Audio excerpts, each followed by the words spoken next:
안녕하세요. 이번 시간에는 저희 또 이제 시각화를 이어서 한번 진행해 보도록 하겠습니다. 저희가 이제 지난 시간에는 케빈과 P클래스 사이를 시각화를 해봤고요. 이번에는 저희가 범주형 데이터에서 남은 것 중에 성별을 한번 시각화해 보도록 하겠습니다. 성별 시각화. 역시 얘도 범주형 데이터니까 저희가 카운트 플롯 사용하시면 되죠. 카운트 플롯이 굉장히 유용합니다. 그래서 성별을 놓고 저희는 서바이브드가 저의 핵심이죠. 그래서 성별로 이렇게 우리 성별에 따라서 산 사람과 죽은 사람의 숫자가 어떻게 되는지 한번 살펴봤어요. 여러분 이제 영화 보셔서 알겠지만 영화에서 어떻게 해요? 누굴 제일 먼저 살리나요? 여성, 어린이, 노약자를 먼저 살려라 라는 뉘앙스가 많이 보이죠. 그래서 지금 타이타닉 탑승객 정보를 보시게 되면은 남성 같은 경우에는 죽은 사람이 좀 더 많고요. 그리고 여성 같은 경우에는 산 사람이 좀 더 많습니다. 그래서 우리가 익히 영화를 보셔서도 어느 정도 알고 있는 단서죠. 그래서 여기다 단서도 달아놓습니다. 남성이 상대적으로 많이 죽었고 여성이 많이 살았다 라는 인사이트를 얻을 수가 있습니다. 심플하죠? 그 다음에 저희 이제 또 범주형 데이터 중에 또 하나가 뭐가 있냐면 어디에서 탑승을 했는지 임바크드 속성이 있습니다. 임바크드 시각화. 저희가 이제 타이타닉 배가 총 3군데를 거쳐서 출항을 했습니다. 총 3군데에 들려서 사람들을 태우고 뉴욕을 향해서 출발했어요. 그래서 저희 3가지 선착장에 대한 정보를 이 임바크드에 담아놨죠. 그럼 과연 임바크드에 따라서 산 사람과 죽은 사람 숫자는 어떻게 될까 한번 살펴보겠습니다. 보시면 S 선착장 같은 경우에는 죽은 사람이 조금 더 많고요.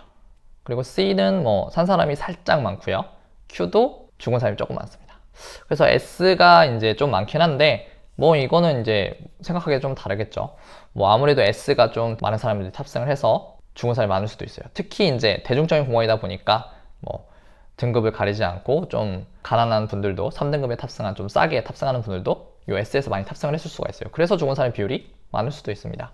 우리가 지난 시간에 이제 케빈과 P클래스의 관계를 보면서 그런 인사이트를 좀 얻었죠. 그래서 여기도 아마 그러지 않았을까라고 추측을 좀 해볼 수가 있습니다. 임바크드도 어느 정도 상관이 있을 수는 있지만 아마 3등급이 많이 S에 존재해서 죽은 게 많을 것 같다 라고 추측을 해볼 수가 있어요.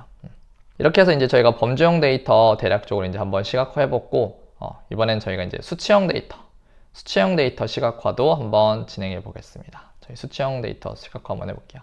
수치형 또는 연속형 데이터죠. 그래서 우리 이제 이 수치형 연속형 데이터 같은 경우에는 여러분들이 시각화할 때 사용할 수 있는 방법이 어떤 게 있냐면 저희 범주형 데이터는 보통 이제 바차트 같은 걸 그려서 많이 진행을 합니다. 근데 우리 수치형 데이터는 아무래도 연속적인 데이터잖아요. 그래서 딱딱 개수를 세기가 애매해요. 예를 들면 저희가 나이를 세보고 싶어. 그러면 1살이 몇 명 있고 2살이 몇 명 존재하고 3살이 몇 명 존재하고 4살이 몇 명 존재하고 너무 연속형 데이터는 데이터가 되게 디테일해요. 사이값들이 굉장히 많습니다. 딱딱 떨어지는 데이터들이 아니라 사이값들이 굉장히 많기 때문에 이거를 바차트로 시각화하기엔 조금 애매해요. 그래서 저희가 이런 연속형 데이터는 구간을 나눠서 그리는 그래프, 히스토그램을 많이 사용합니다. 히스토그램. 그래서 나이 같은 경우도 예를 들면 0살에서 10살까지, 그리고 11살에서 20살까지, 그리고 21살에서 30살까지 이렇게 구간을 정해서 그 구간에 속하는 데이터들의 숫자를 세는 거죠. 그래서 이렇게 그리는 그림이 바로 히스토그램입니다. 그래서 0살에서 10살 포함되는 사람이 한 5명이 있고 11살에서 20살에 포함되는 사람이 10명이 있고 21살에서 30살까지 포함되는 사람이 15명이 있다. 이렇게 연속형 데이터는 구간을 정해서 개수를 세는 이런 형태의 그래프, 히스토그램을 많이 그림을 그립니다. 그리고 또 이제 이런 연속형 데이터에 또 많이 사용하는 게 KDE라고 해서 커널 밀도 그래프, 커널 밀도 함수 그래프라고 불리는 KD 플롯을 또 많이 그려요. 이것도 마찬가지로 중간에 밀도라는 단어가 들어있죠. 그래서 많이 밀집해 있는 특정 데이터가 많이 밀집해 있는 부분에 대해서는 높게 그려주고 그리고 밀집이 덜한 부분에 대해서는 이렇게 낮게 그래프를 그려주는 방법론입니다. 그래서 저희가 이런 히스토그램이나 KD 그래프를 가지고 수치 데이터에 대해서 많이 그래프를 그려요.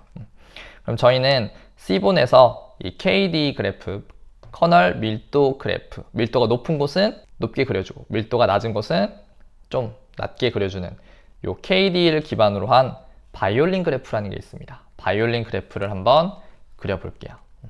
수치형, 연속형 데이터는 구간을 정해서 빈도를 센다. 그래서 주로 히스토그램 이용해 그림을 그린다. 그런데 또 히스토그램 말고도 커널, 밀도, 함수 그래프 이거를 많이 활용을 한다 라고 정리를 해드리도록 하겠습니다. 그럼 이제 나이 먼저 한번 그래프를 그려볼게요. 나이 시각화. 그럼 이제 우리 C본에 바이올린 플랫이 있습니다. 바이올린 플랫. 그래서 마치 그림을 그리면 바이올린 형태로 그림이 그려진다 라고 붙은 그래프예요. 자, 그럼 먼저 사용할 데이터는 트레인 데이터를 사용할 거고요. 트레인 데이터를 사용할 거고, 그 다음에 X축에다가는 저는 나이도 우리 아까 성별에 따라서 조금 행태가 달랐죠. 좀 이 전체 연령대가 좀 달랐죠. 그래서 X축에다가는 성별로 구분을 하게 할 거예요. 그러면 남성 바이올린 그래프와 여성 바이올린 그래프 두 개가 이제 그려질 거고요.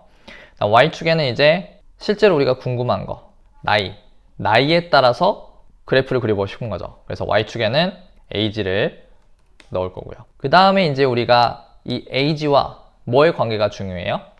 survived와의 관계가 중요하죠. 그래서 개수를 세주는 거는 survived, 살았는지 죽었는지 세달라고 요청을 할 겁니다. 그 다음에 split true. 이게 이제 하나의 바이올린 형태로 그림을 그리시려면 이 split true라는 속성을 넣어주시면은 하나의 바이올린 그래프로 그려져요.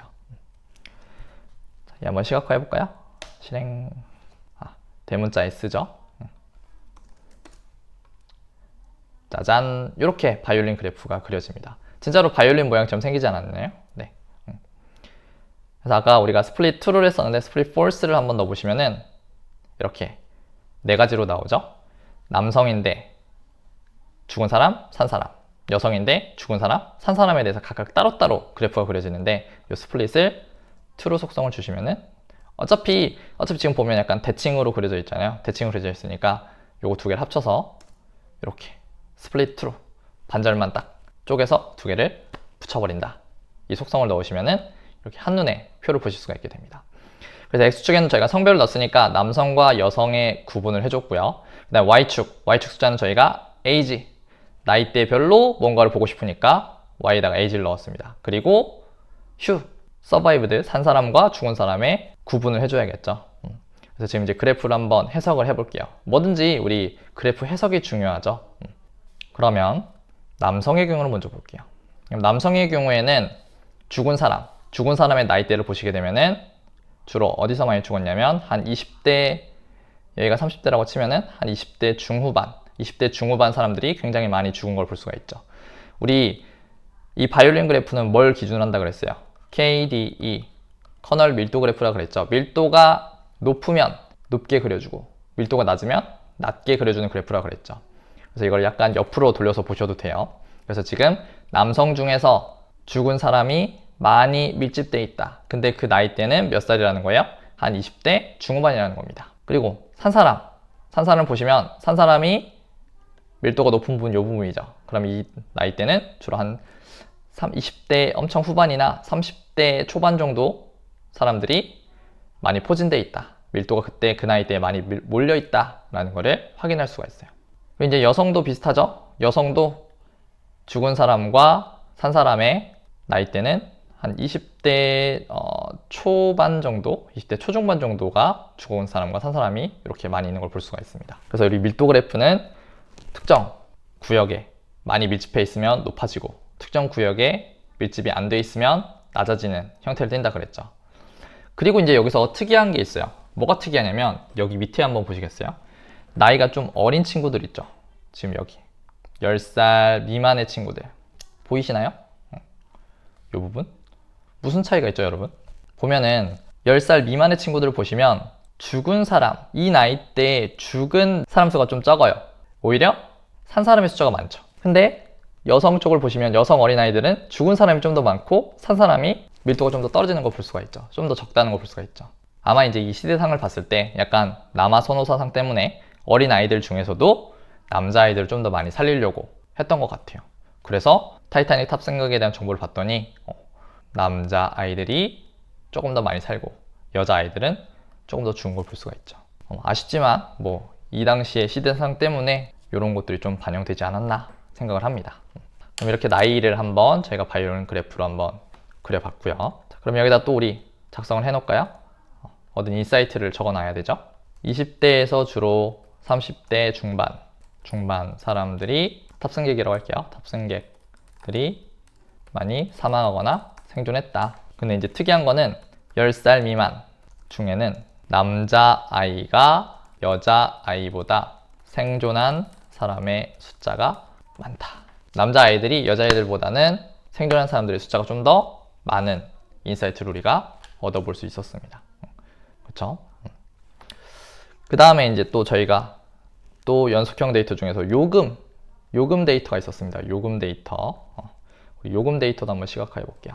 그럼 요금 데이터도 똑같이 바이올린 그래프 가져다가 그림 한번 그려볼게요. 그럼 여기에 age 대신에 fair만 넣으시면 되겠죠? fair. 그래프 보시게 되면은 남성과 여성에 대해서 요금 그래프가 그려지고 있고요.